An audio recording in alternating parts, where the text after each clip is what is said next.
Olá, meus amigos.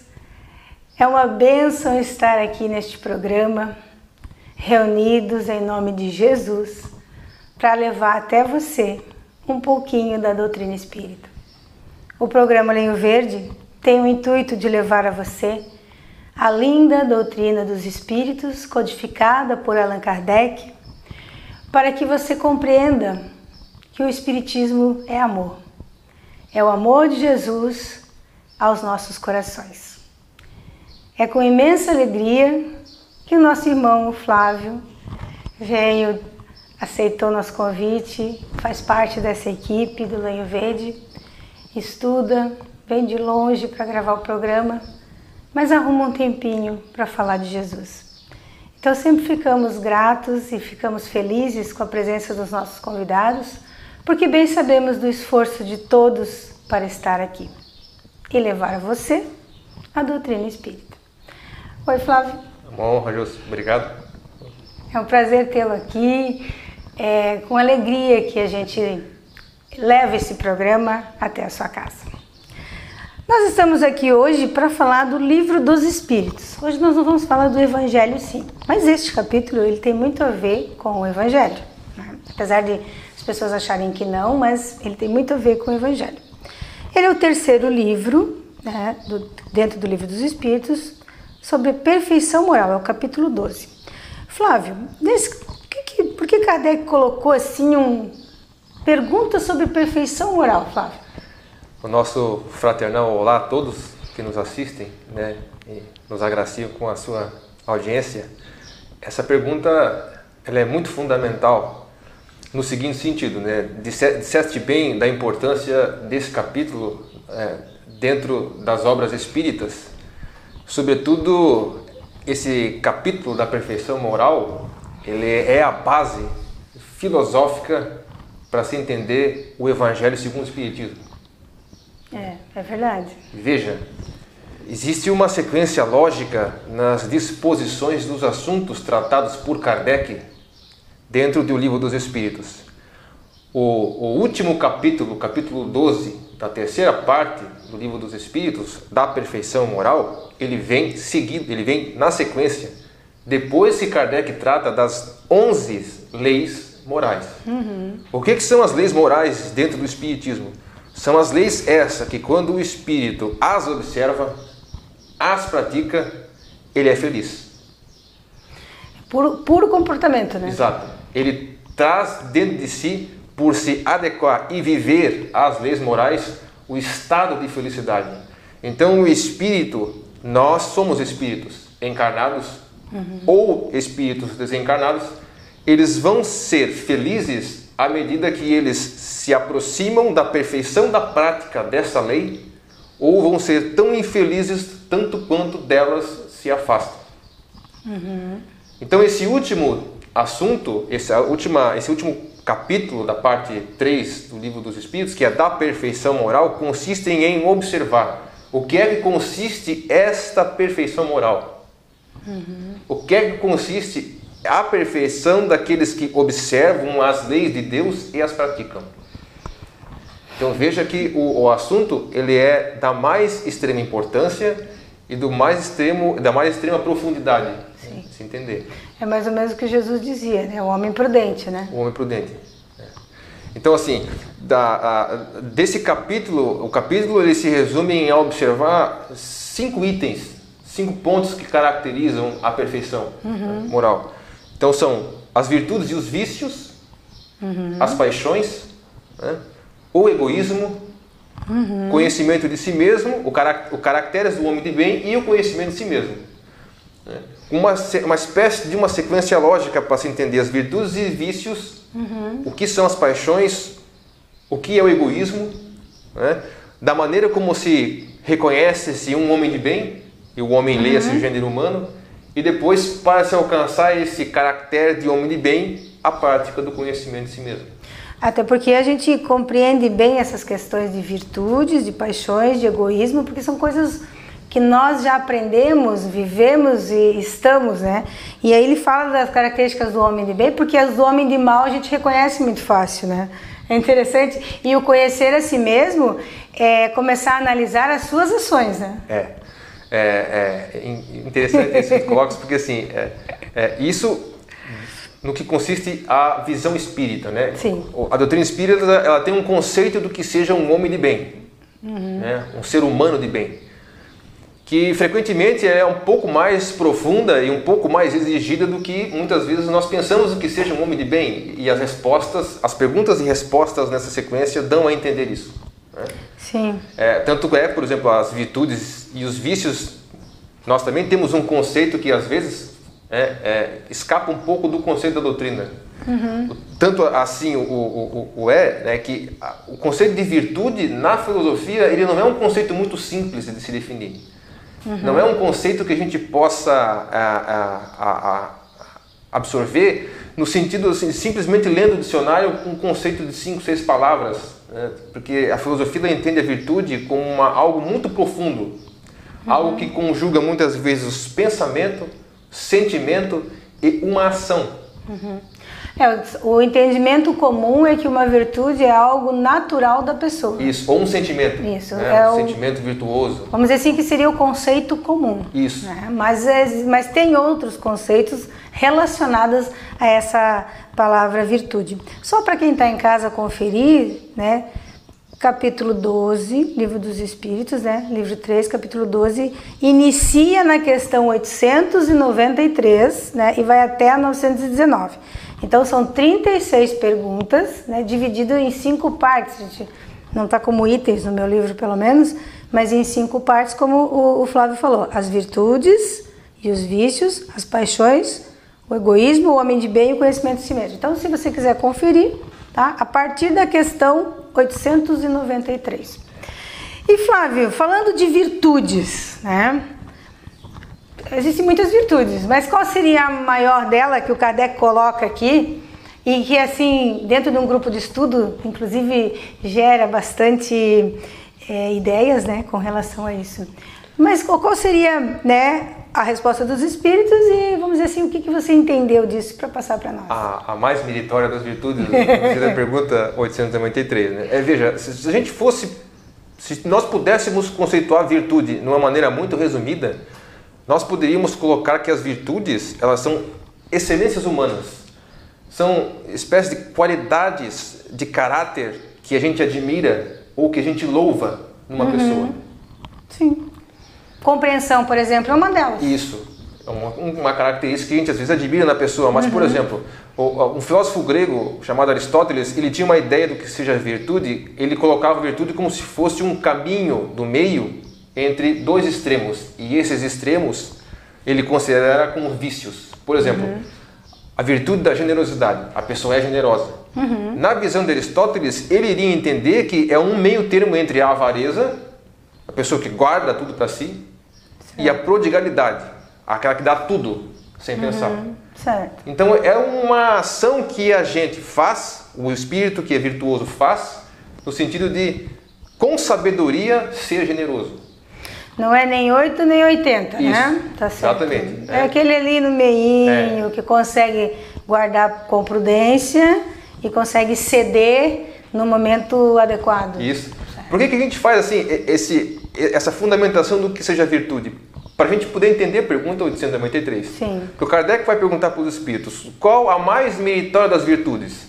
Então, existe a virtude da paciência, a virtude da tolerância, a virtude da generosidade, a virtude da bondade. Kardec é enfático e pergunta para os espíritos qual delas é a mais meritória das virtudes. Ele abre um leque gigante. Isso. E existe uma determinação única, né? Isso. E os espíritos são categóricos em dizer, né, todas as virtudes têm o seu mérito. Né? Dizem, há virtudes, isso é um ponto interessante, há virtudes sempre em que há resistência ao arrastamento dos maus pendores. Então veja, sempre que nós resistimos a dar vazão a uma imperfeição, seja o ciúme, seja a inveja, seja a mágoa, sempre que a gente há uma resistência em nós contra essas imperfeições, ali há virtudes.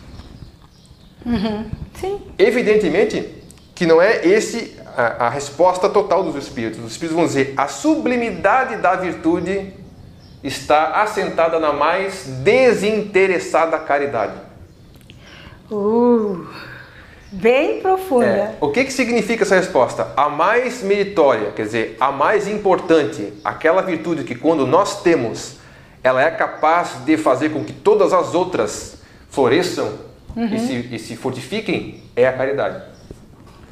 Porque você veja que ao mesmo tempo que os espíritos respondem de uma única maneira, ela é uma resposta muito ampla. Sim. Porque, por exemplo, o fato de você ser compreensivo num momento específico é uma caridade com aquela pessoa. Porque eles já dizem que caridade é ser útil, Sim, né? Então, veja, evidentemente que as virtudes, elas são qualidades a serem conquistadas. E os espíritos respondem, né? O Kardec pergunta com a intenção, qual delas que eu conquisto que me favorece o desenvolvimento de todas as outras? A caridade. Evidentemente que a caridade na visão espírita tem um conceito muito bem definido na pergunta 886 do Livro dos Espíritos. Qual é o sentido da caridade tal qual entendia Jesus? Benevolência para com todos, indulgência para com as imperfeições alheias e perdão das ofensas. Clara, né? Muito então, clara. Esta virtude que se assenta na mais desinteressada caridade, isso é importante, né? O desinteresse no exercício da caridade é o que constitui a mais meritória das virtudes. E você veja que eles não se contradizem, porque benevolência, indulgência e perdão tem tudo a ver com caridade e desinteresse. Sim. E no âmbito moral, né? Sim. Todas elas são qualidades morais. No sentido assim, não necessariamente precisa ser uma caridade material para se fazer o bem. Mas é aquela história, desinteressar na caridade.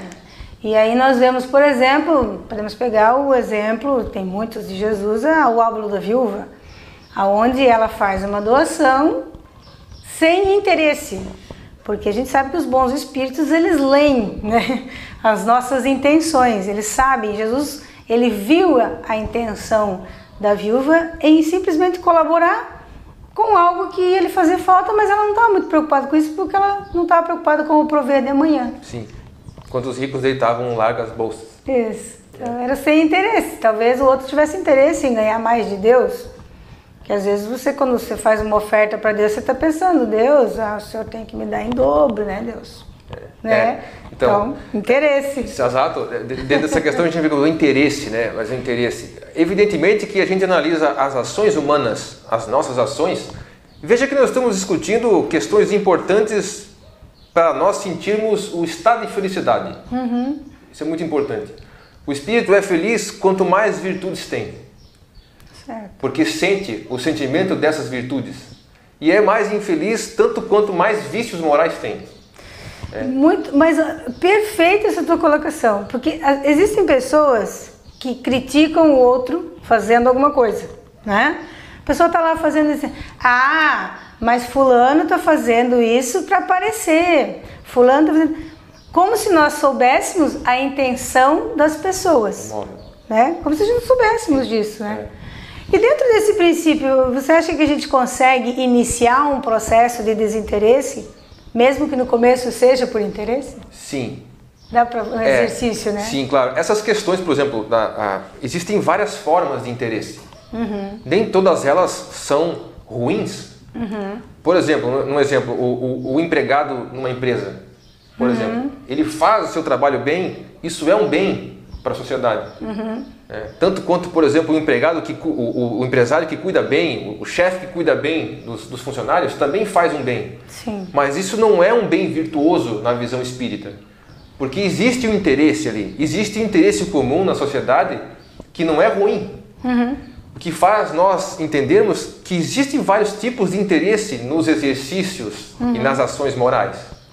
Seria o bem pelo bem, não o bem pensando assim, mais ou menos como um pai fala assim, vou deixar sair hoje, porque eu quero que ele estude. Se eu não deixar ele sair hoje, ele vai ficar bravo, vai ficar bicudo, não vai estudar mesmo. Né? Então seria um interesse benéfico, né? Sem aquela coisa de querer o bem para si. Isso, né? Exatamente. O bem pelo bem seria a virtude. Perfeita colocação. E Flávio, a gente o capítulo é longo, né? Aí nós temos aqui o item para você que está em casa, né, pessoal? Por favor, né? Espiritismo não é só esses 27 minutos que nós temos aqui, né? Você tem que estudar em casa, Espíritas Instruí-vos. Então, questão 893, aí essa questão da virtude, ó, ela vai até a 906. Quando a gente fala em paixões, né, o que seriam essas paixões? Existe alguma crítica aqui, Flávio? Dentro de uma filosofia sempre existem os conceitos pertinentes a ela. O Livro dos Espíritos é um livro de filosofia. Tanto é que a frase em cima do título do Livro dos Espíritos, da folha de rosto, declara filosofia espiritualista. Existe um conceito de paixão dentro do espiritismo. Nós entendemos paixão muitas vezes pelo sentido pejorativo da palavra. Aquele amor entre duas pessoas. A pessoa mata pela paixão, né? A pessoa está apaixonada, né? Caiu apaixonada. O princípio das paixões em si, Kardec vai perguntar para os espíritos vão responder que em si não é mal. Onde está o problema das paixões? O problema das paixões está no acréscimo da vontade sobre essas paixões. Por exemplo, eu tenho os impulsos que me levam a grandes coisas, mas eu, pelas minhas escolhas, escolho pela minha vontade exceder esse sentimento. Por exemplo, a alimentação. Nós temos, por exemplo, o impulso da fome. Isso é tido pela filosofia como uma paixão, a fome. Então, essa minha vontade de comer, como a gente fala, né, juntou, né, a fome com a vontade de comer, é que se acresce a vontade e se torna uma paixão que a gente conhece pela gula. Inclusive, a Igreja Católica coloca como um pecado capital justamente porque é um apego excessivo, né? E assim com todos os outros tipos de paixões que a gente considera como as más paixões e desembocam em vícios morais. Entendi. Então, esse conceito da paixão, ele vai entrar como mal quando ou ele faz mal para o outro ou faz mal também para nós próprios. Então, essas são as duas medidas que os espíritos colocam para determinar o limite entre o princípio das paixões, que em si é bom, porque é colocado naturalmente no espírito humano, né? E entre esse excesso que considera-se daí as más paixões. Então seria mais ou menos assim: você gosta de uma coisa, né? Você gosta, sei lá, como ele disse, pode ser de comer, pode ser de beber, pode ser alguma coisa assim. Quando isso começar a virar um vício, onde você não fica mais sem e começar a te prejudicar e prejudicar o outro, aí que está o problema. Exato. Aí deixa de ser a paixão no sentido, né, natural do termo e começa a ser uma má paixão.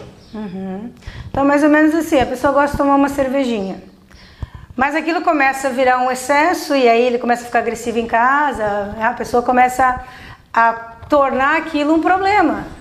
E aí é que está, vamos dizer assim, o X da questão, né? Paulo de Tarso diria: nem tudo me convém, né? Tudo me é lícito, mas nem tudo me convém. E poderia se considerar assim uma frase, né, que expressaria de uma maneira prática essa análise que a gente faz de si mesmo, né, para medir o que é uma boa paixão e onde é que essa paixão está começando a se tornar má pelos excessos, veja, que se acresce à nossa vontade. Nós, por termos as escolhas, no uso da nossa vontade, a gente aumenta essa paixão, até o ponto dela sair do nosso controle. É como se a gente potencializasse, né, a gente já falou isso aqui no outro programa, sobre potencializar a situação. Então, eu gosto demais disso, então eu potencializo. Isso, exatamente. Se a gente observar, né, a questão das paixões, ela vai longe aqui também, né, são bastante perguntas. São das 907 até 912. E aí agora que a gente falou em paixão, né, esse capítulo tem tratado do egoísmo, que é uma coisa que a gente não sabe o que é. Eu não sei o que é egoísmo, Flávio. Você sabe o que é egoísmo? Porque a espírita não é egoísta. Nem um pouquinho. A alma humana imperfeita, ela não é egoísta. Né? Não, veja... o Kardec ele deixa um espaço reservado especificamente ao egoísmo. E por quê? Porque esse tópico ele se relaciona com as primeiras perguntas também desse capítulo das virtudes e vícios, né? Porque Kardec vai perguntar na 913, pergunta 913, dentre os vícios, qual deles é o mais radical? Quer dizer, radical, obviamente, no sentido de raiz, né? Qual dos vícios constitui a raiz de todos? E os espíritos vão dizer, já vos dissemos, o egoísmo. Ele vai dizer, né? Daí deriva todo o mal. E perceba, estudai todos os vícios, dizem os espíritos, né? E vereis que no fundo de todos eles há o egoísmo. Vê, o egoísmo é, dentro do espiritismo, o vício que é contrário à caridade. Tanto quanto o orgulho é o vício contrário à humildade. Por isso que Kardec vai aprofundar o conceito do exercício da caridade e da humildade no sentido mais eficaz de fazer-se o progresso da alma humana na direção da felicidade. Olha só. Quer dizer, erradicando o orgulho, né? Erradicando o egoísmo, certamente nós seremos felizes. Né? É bem a proposta de Jesus revivida. Exatamente. E isso de uma maneira não só a nível interior da criatura humana que se dispõe a viver a caridade e a humildade, mas no sentido da sociedade. Porque perceba, o egoísmo ele é o vício radical de todo o mal da sociedade e evidentemente da humanidade. Sim. Observe todos os males que nós conseguimos presenciar pelos noticiários, onde nós muitas vezes buscamos por que a humanidade faz isso, né? Por que a humanidade se presta a isso? Por exemplo, guerras, né? Corrupção, crimes. Todos eles, se nós fôssemos observar de acordo com a resposta dos espíritos, todos eles têm como radical o egoísmo. Começa ali, né? É a minha vontade, o meu bem-estar. Exatamente. É o egoísmo que eu tenho, esse trabalho que a gente tem em cima do ego de conservar e exceder as nossas paixões, né? Então, assim, eu não posso me dar o luxo de deixar de ser egoísta, de deixar de ser ciumento, eu não posso me dar o luxo de deixar de ser avarento, ambicioso, invejoso. Eu tenho que, de alguma forma, se sobressair, tenho que prevalecer em cima dos outros, que é o orgulho. Né? Então, assim, numa sociedade e numa humanidade onde todos se prestam a isso, nós temos muitas vezes o caos, que é viver num mundo que o Espiritismo coloca a Terra como um mundo de provas. Expiações. E aí a gente vê que fecha bem quando vem o Evangelho, né, que vem pregar a humildade, né, vem pregar a caridade, vem pregar que nós temos que conhecer a nós mesmos. Então você veja que o Livro dos Espíritos ele abre a porta para reviver Jesus. E quando a gente fala em Jesus aqui, não é uma questão assim de religiosidade, não, é uma questão filosófica e é uma questão de amor e de bem-estar. Você quer Jesus só como uma figura ou você quer Jesus como alguém maravilhoso a ser admirado e seguido? É uma questão de escolha, né? E nada que Jesus fez tinha a ver com o egoísmo, né? O Cristo disse de maneira muito enfática, né? Passarão o céu e a terra, mas não passará um tio das minhas palavras. Né? Os ensinamentos morais do Cristo, né, aprofundados pela doutrina dos Espíritos, têm esse caráter, né, de explicar, né, de uma maneira mais profunda os ensinamentos morais de Jesus. Então você veja como é importante essa questão comportamental de Jesus, que já era trazida antes e que os homens da época, porque o Livro dos Espíritos, quando ele foi publicado, era para pessoas inteligentes, pessoas do meio acadêmico que Kardec tinha acesso. Então foi um sucesso por ser filosófico e aqui nada contradiz com aquilo que já era pregado na França, né? Das pessoas se melhorarem. Então veja que está fechando tudo ali. E aí ele traz um item sobre o homem de bem. E aqui vem as características desse homem de bem que também vem depois no Evangelho. Né?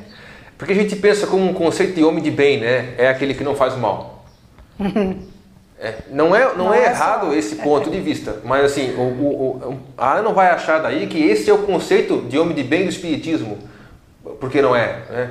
Na pergunta 918, o Kardec vai perguntar, né, por que indícios se pode reconhecer em um homem o progresso real, que lhe levará o espírito na hierarquia espírita? E os espíritos vão dizer, o espírito prova a sua elevação quando todos os atos de sua vida corporal representam a prática da lei de Deus e quando antecipadamente compreende a vida futura, a vida espiritual. Então esse é a base do que vai formar o conhecimento do que é um homem de bem, porque o homem de bem ele é conhecido dentro do Espiritismo como aquele que pratica a lei de justiça, amor e de caridade no seu mais amplo sentido. Então não é só aquele que não faz o mal. É aquele que não faz o mal e usa todos os atos da sua vida para fazer o bem. Ou seja, ele vai se melhorando e sempre que ele pode, ele melhora o próximo. Ele melhora a situação do próximo, ele melhora... Então, quer dizer, até um conhecimento que você leva para alguém, você está melhorando o próximo, né? É impressionante isso aqui, chega a ser emocionante você ler um capítulo como esse. Bastante bonito, né? O nosso tempo está, né? Vamos ver aqui, só para o pessoal conferir depois em casa, a questão 919 que fala do conhecimento de si mesmo, né? O que seria assim de mais valioso aqui? Claro que a pergunta toda é valiosa, mas... Veja, o conhecimento de si mesmo ele é o último tópico desse capítulo 12. Por quê? Entende-se o que seja virtudes e vícios dentro do Espiritismo. Entende-se a necessidade, a importância das paixões e o prejuízo das más paixões no estudo das paixões. Né? A profundidade do que é o egoísmo a fazer a humanidade infeliz, o que é um homem de bem e, por último, o conhecimento de si mesmo. Por quê? O conhecimento de si mesmo é a chave para nós adquirirmos e conquistarmos as virtudes, deixarmos de sofrer os nossos vícios, nos tornar homens de bem menos egoístas.